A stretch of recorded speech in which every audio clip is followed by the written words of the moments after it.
If your image is transparent, hold Control and click on the image layer. This will select the image and create Marquee. Then go to Select, Modify, Expand.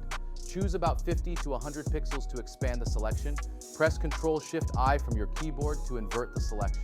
Select the rectangular Marquee tool from the toolbar and hold Shift and Alt and make an intersection where your text will be. Right-click on the selection and choose Make Work Path. Set tolerance to 8. Select Text tool and click inside the path and place the text inside. It will be limited to that area. If your image has a background, select Quick Selection tool from the toolbar. Go to Select, then select Subject, or simply click on Select Subject on the top. If the image is not overall selected, hold Shift while painting the parts that are not selected. Once satisfied, go to Select, Modify, Expand, choose about 50 to 100 pixels to expand the selection, and repeat the same steps.